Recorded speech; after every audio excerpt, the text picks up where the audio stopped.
Buena gente, acá seguimos en la sección de noticias del Código de Aguas y para esta ocasión voy a leer acá este artículo que se llama Karl Bauer. El Código de Aguas tiene aspectos de la economía política neoliberal de una pureza como no conozco otro en el mundo. Karl Bauer, un apasionado por Chile, apasionado por cómo se hizo el Código de Aguas y su estudio se basa también en cómo Chile desarrolló esta política. Así que voy a leer este artículo porque yo después tengo que hacer un ensayo sobre este tema. Así que estoy leyendo esta información para poder mejorar mi punto de vista y tener una opinión y un punto más claro. Así que la noticia dice así, o el artículo. Karl Bauer es un destacado investigador norteamericano en política hídrica, geólogo, magíster en geología y doctor en Derecho, Ciencias Sociales. Ha sido consultor de diversos organismos internacionales y actualmente es profesor en la Universidad de Arizona. Ha publicado 2 libros sobre derechos de agua en Chile, contra la corriente. Ya eso me lo voy a soltar. A propósito de la publicación de Canto de Sirena. Canto de Sirena es uno de los libros que hizo cuando vino para acá, donde habla sobre el código de aguas. Muy interesante, después lo voy a buscar. Dice, quisiéramos comenzar por citar la génesis del libro. ¿Cómo se produce? ¿Qué te llevó a él?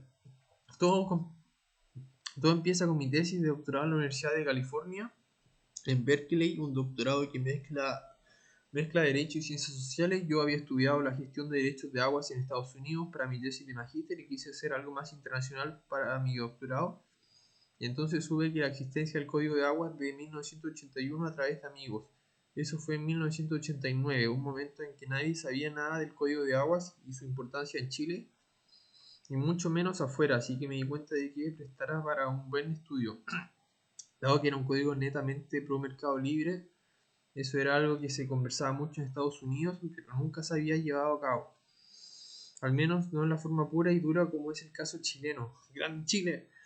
Ese fue el inicio del interés sobre mi tema. Me conseguí unas becas para estudiar cómo funcionaba el código de aguas en terreno y no sabía que me iba a enamorar de Chile. Dices que en ese momento todavía no se sabía mucho del código de aguas y sus consecuencias. Así es, recuerdo que lo vi por casualidad en algún informe del Banco Mundial donde se mencionaba apenas un párrafo, así que pensé que era una buena oportunidad para hacer un estudio, aunque sea preliminar. Lo que no sabía es que me iba a quedar 3 años a pesar de la beca que solo cubría un año. Se volvió loco este tipo por Chile, de los completos. Justamente fue en esos años, alrededor de 1993, que el mundo empezó a darse cuenta de lo que implicaba el código de aguas. Incluso el mismo Banco Mundial comenzó a poner más atención en 1992 y 1993. ¿Existe en el mundo algún antecedente del código de aguas en Chile, chileno? No. Que yo sepa, no. No sé, igual este tipo se demoró como 8 años en saber que se había hecho el código de agua, así que no es de los más informados a tiempo real.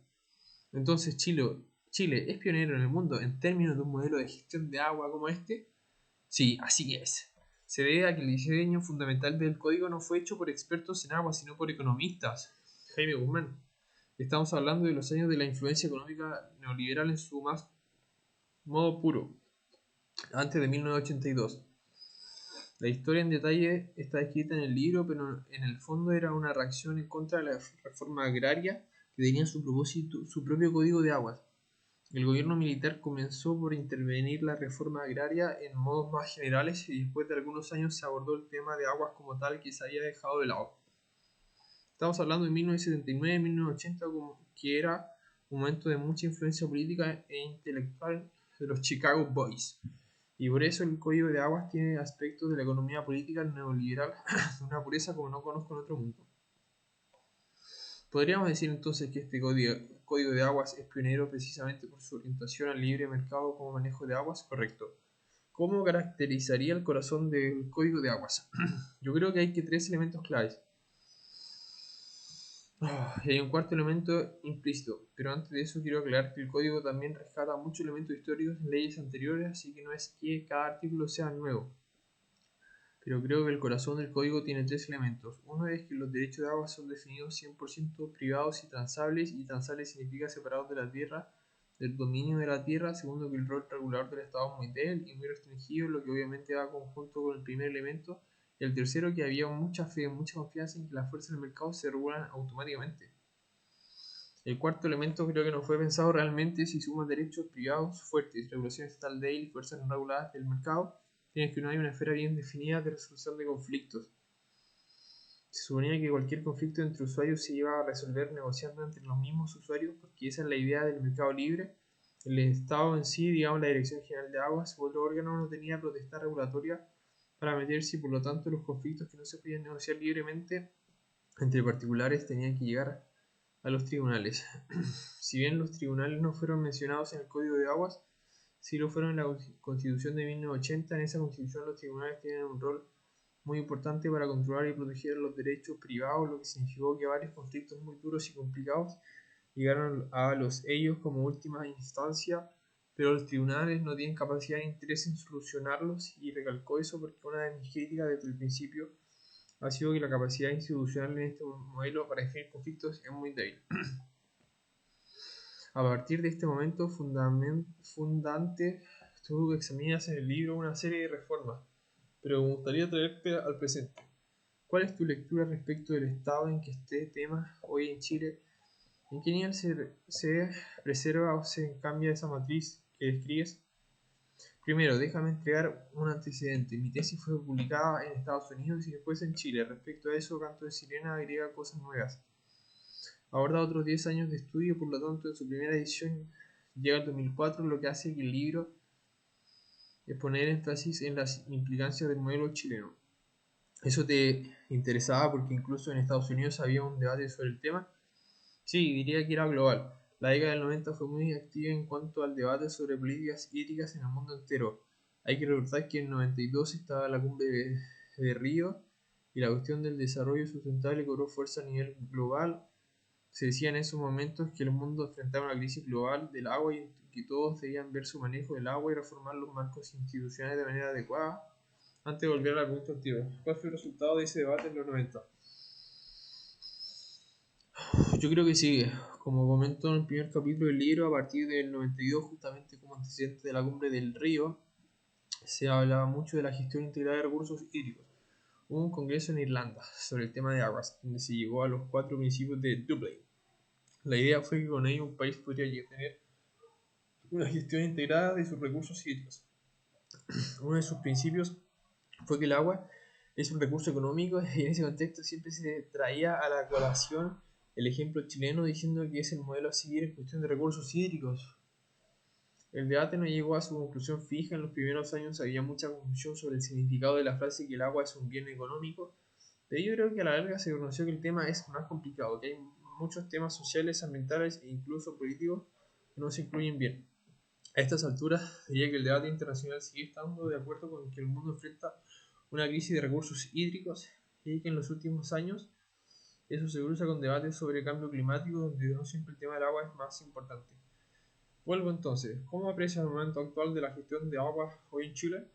En Canto de Sirenas enfaticé que hay que estudiar los análisis empíricos, no solamente los análisis políticos. De hecho, eso fue la pregunta clave en mi tesis. ¿Cómo está funcionando el mercado de aguas? El otro punto que enfaticé en este libro es que el debate que se empezó a armar en el 90 y 91 en torno al modelo en que podría reformarse el código no llegó a nada. Y eso fue así hasta el 2004 cuando terminé el libro en su primera edición. Un año después se aprobó una reforma del Código de Aguas, una reforma valiosa con elementos positivos que apuntaba a abordar muchos de los problemas identificados, pero una reforma bien limitada por razones políticas. Y en eso estamos hasta ahora. El código que tiene en su El código que tienen es un código con cambios menores. En ese sentido, el modelo sigue siendo igual a pesar de los cambios de los últimos 25 años. ¿Ves un horizonte de cambios en el futuro? La verdad es que no. Oh, miren, esto está importante. Tenía esperanzas cuando fue elegida por segunda vez la presidenta Bachelet. ¡Sale, vieja! De hecho, en su campaña anterior había anunciado que iba a promover una reforma al código. Y como yo había sido criticado a la reforma del 2005, tengo una esperanza de cambio bajo este gobierno. En sus primeros meses el gobierno estudió el tema y propuso una reforma hace algunos años. También tengo críticas a esa reforma que aparecen en los últimos capítulos del libro, que en esta segunda edición se actualiza hasta 2015. En términos generales estoy de acuerdo con el diagnóstico del gobierno actual. Se dice que hay que fortalecer el régimen público, el modelo de aguas, porque sigue siendo demasiado neoliberal. Hasta aquí estoy de acuerdo. El problema es que las propuestas concretas del gobierno no apuntaban a un consenso futuro acerca de lo que hay que hacer y ponen el énfasis en temas que a mi juicio no son muy importantes. Pura vuelta al gobierno. Por ejemplo, definir qué plazo debía tener un derecho de aguas antes de caducar por falta de uso. Es importante, pero no es un tema medular. Es pura tontera, pues. Por otro lado, el manejo político no fue muy sofisticado y por lo tanto la propuesta del gobierno fue bastante fácil de criticar desde la oposición. Como resultado, estamos en un diálogo de sordos. El debate está bastante estancado y en cuanto a la coyuntura política no veo muchas posibilidades de avanzar en lo que queda de gobierno. Y quiero ser claro aquí, desde mi punto de vista el error estratégico del gobierno fue proponer algo fuerte en lo simbólico pero no en lo sustantivo. Sigo pensando que hace falta un rol de Estado mucho más fuerte, pero eso no significa que el gobierno se haga cargo de todo. Y eso sería un error tan grave como continuar con el modelo actual. El gobierno no ha sido capaz de proponer una narrativa convincente ni escuchar lo positivo del código. Para terminar, pongamos en el lugar de esa gente que no es experta en esta materia. La pregunta básica siempre es, ¿por qué hay que cambiar el código de aguas? Creo que esos problemas están a la vista y los comento en detalle en el último capítulo. El mercado de aguas ha tenido sus pros y sus contras, pero el problema mayor es que el marco institucional, la combinación de gobierno, actores privados, organizaciones de usuarios, tribunales, no ha sido capaz de abordar plenamente los conflictos recientes. Lo que se ha vivido en Chile en los últimos años es que los conflictos han llegado a ser mucho más fuertes que 20 años atrás, justamente por falta de capacidad institucional para comenzar problemas y solucionarlos.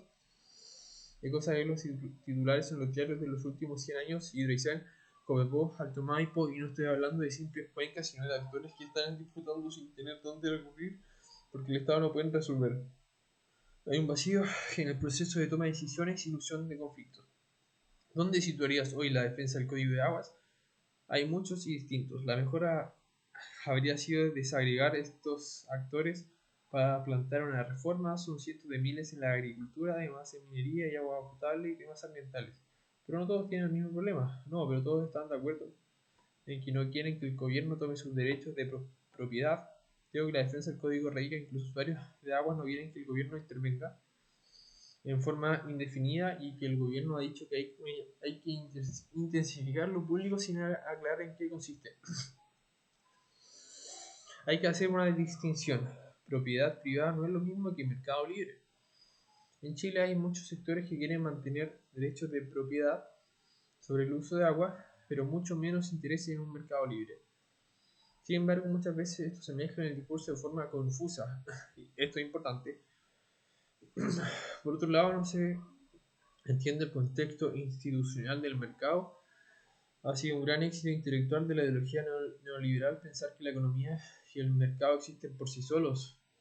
El mercado es algo que cae del cielo y funciona automáticamente, sin entender que en todos lados el mercado ha partido de la base institucional. Y cuando digo institucional, lo hago sobre una base amplia. El marco institucional incluye discusiones políticas, incluye temas sociales, todo eso no se puede separar de la teoría económica. Entonces el gobierno ha dicho que hay que limitar los derechos de propiedad sin aclarar qué es eso.